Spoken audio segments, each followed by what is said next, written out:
everyone, I'm Aika, and for this video, I'll be sharing with you a day in my life as a first-time mom and a little Shopee haul.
Nakadede lang.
Bebe, nanamit na.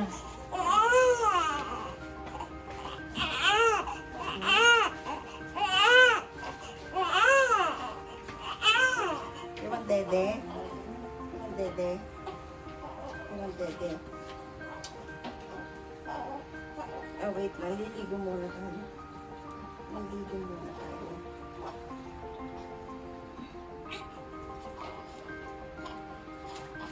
Kasi ba na?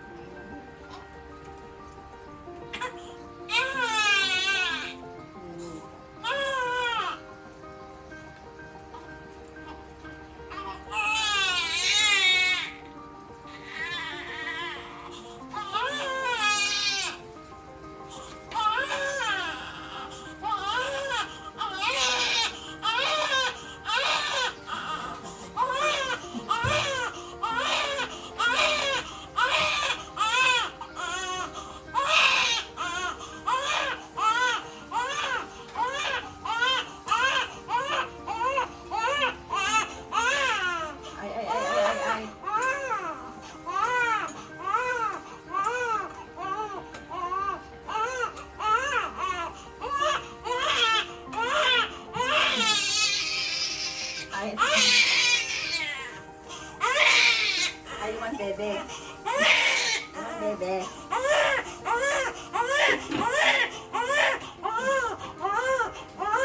Ah, hindi, hindi.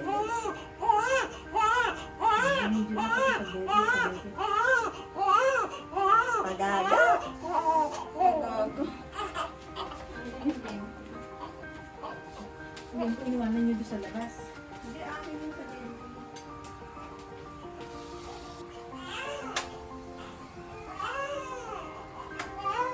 May ginagaya ka ng pusa.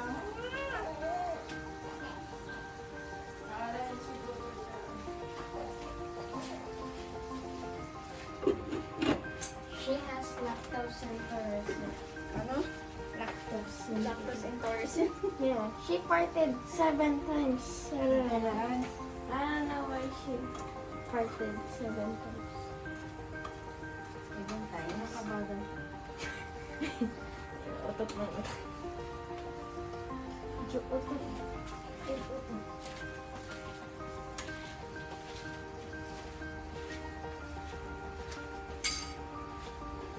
I'm pooping 7 times. I have pooping intolerance.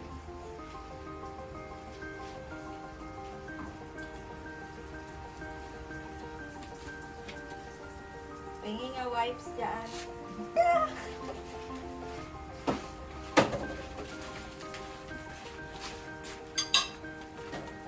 Is it like a lot? Alitan.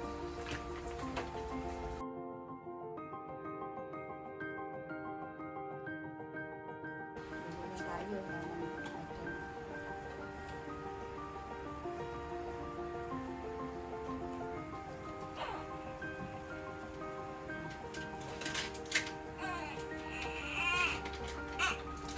Hindi.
the first thing I bought is this one.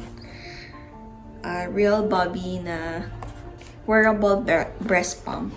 Actually, na-open ko na to, ay nagamit ko na to. Meron siyang kasamang extra na silicone something. Ito yung charger niya, gumagana din. And, of course, manual.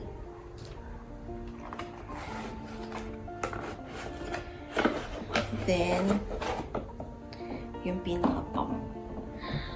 So, dumating to 1 week na si VL.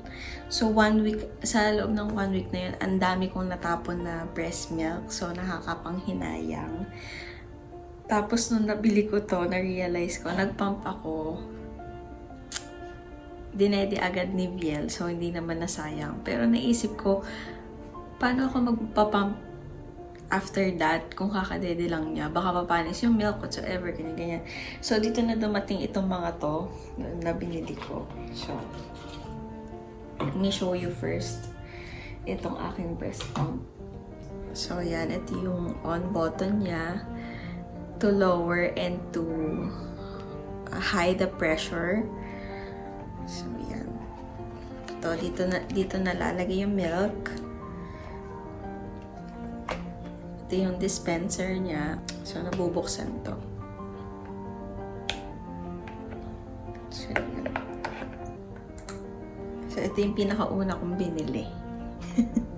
Actually, wala kaming biniling kahit anong gamit ni VL. Lahat bigay. So, ang binili ko lang na gamit niya ay 5 pirasong damit. So, ayan, nalagay ko na. Long press ko lang yung on button. Tapos, ayan, may ilaw. Ayan, nagpalit na siya ng color. So, dyan na siya nag-start mag-pump. So, lagay lang siya natin dyan. Medyo maingay. Even yung bottle niya, hindi kami bumili. Bigay lang din. Tapos, nung huhugasan na namin yung bote, hindi namin alam paano huhugasan kasi wala kaming brush. Buti na lang si Mami meron. So, humirang muna kami pansamantala at bumili na ako nito. So, yan. Travel-friendly bottle brush. Silicone siya. So, meron siyang lagayan ng bottle after mong wash-wash. Diyan mo lagay yung bote. Ganyan pataon. And, bottle brush. Yung handle.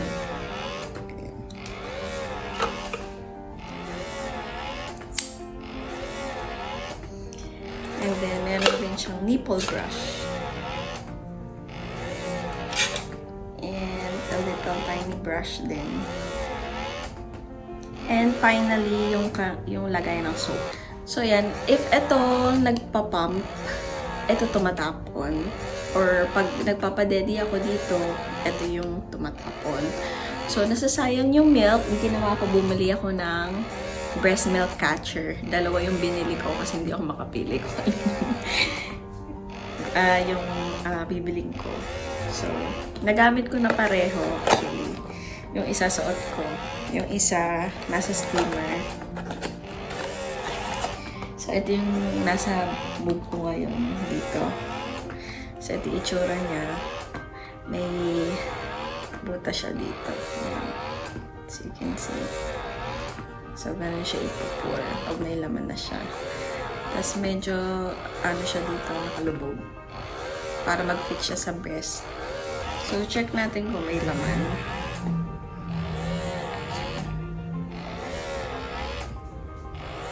Ayan, puno na siya. So, tarin po natin siya dito. Kasi nagpapump ako eh. Kaya, napuno na siya. Lagyan natin isa. Sterilize na din to. Sterilize na. This is the other one.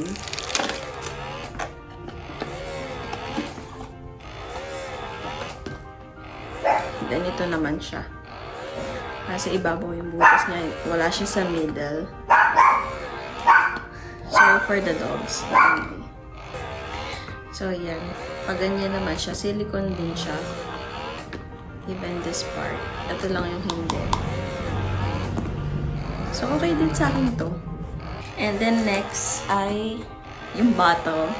Kasi ayan, meron na tayong breast pump, meron na tayong breast milk catcher. Wala tayong lalagyan. So, bumili ako ng bottle from Blight. So, 3 yung ganito. 3 bottles. And may kasama na siyang ganito. Yung isa nasa freezer kasi may laman ng breast milk. So, it's a bit big. Pero okay lang. Kasi magagamit ko ng baby ko pag laki niya. Mabilis lang naman lumaki yung mga babies. So, super easy to use and freezer safe. Ayan. And just press it here para mag-open. Kasi, pag hindi siya nakasaksak sa bottle, mahirap siyang i-open. Hindi mo mapupush. So, kailangan nakalagay siya dito.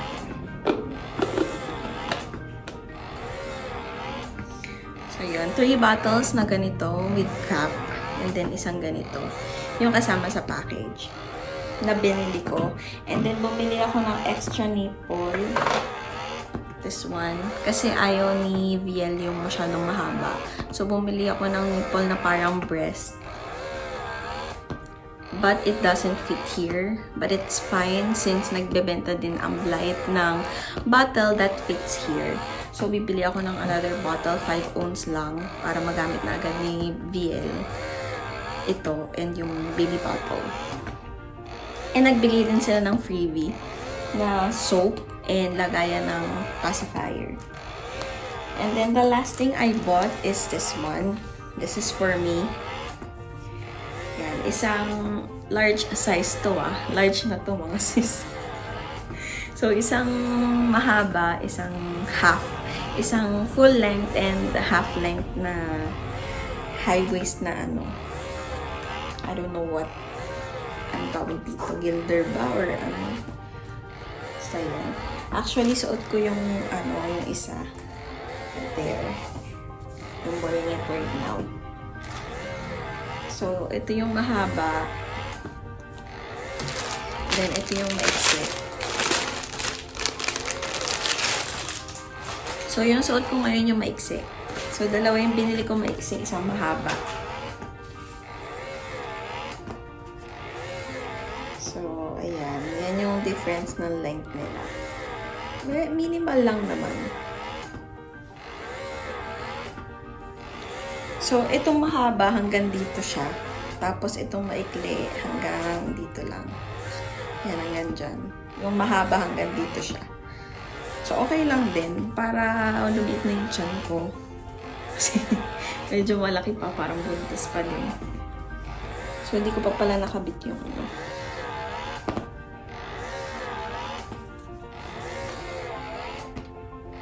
So, ayun. Since may laman na to, lalagay ko na to siya dito. Sterilize na din tong bote na to. Galing siya sa sterilizer, kaya medyo may tubig-tubig pa siya. So, alisan mo lang yung lid. And then, just pour it like this.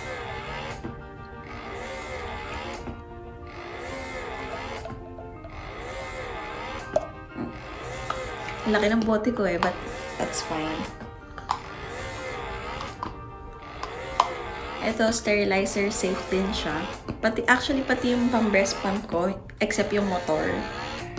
So, that's it guys for my Shopee haul. So, if you guys want these things, lalagay ko na lang yung link sa description box. And then, ito, iwan ko muna dito kasi less than an hour pa yung pag-pump. So, later on, papakita ko rin naman sa inyo magiging laman niya. Ito, lalagay ko muna siya sa freezer.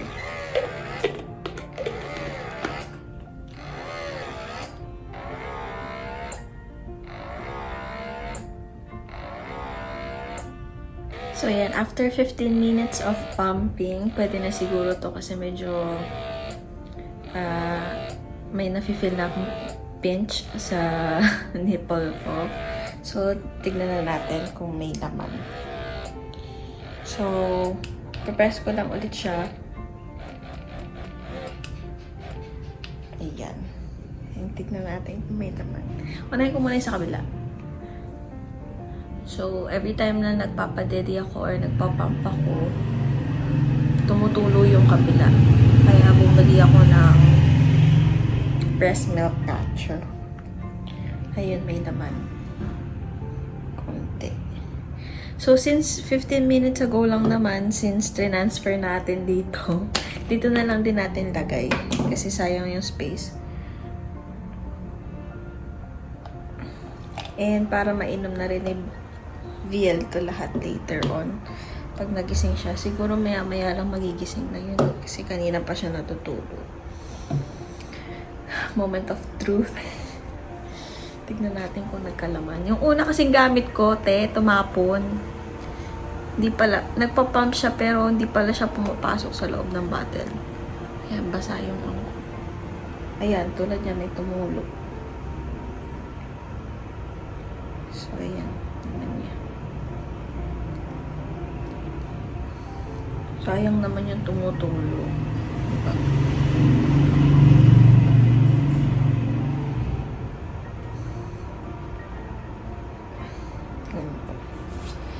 Lapad kasi. Maliit lang yung kamay ko. Ayun.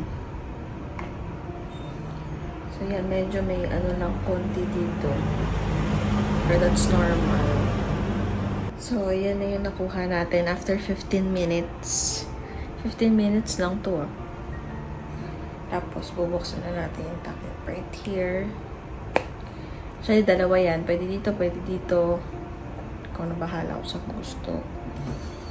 And then, let's just pour it here.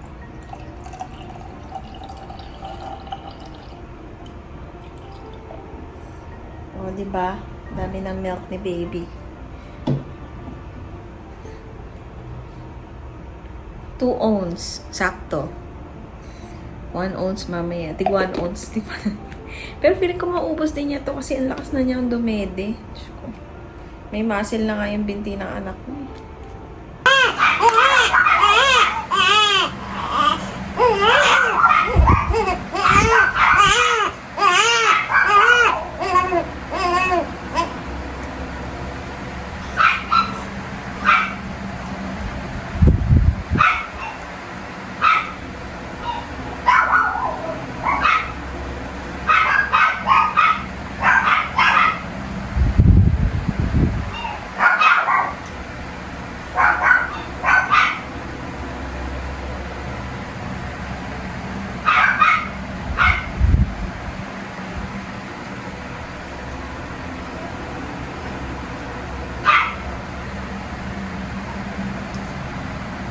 So that's it for this video.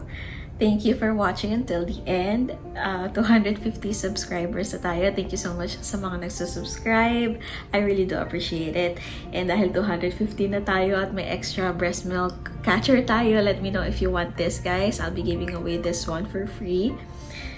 And that's it. Just remember, you're here to watch, not to judge. So yun lang. God bless you all and I hope to see you again on my next one. Bye!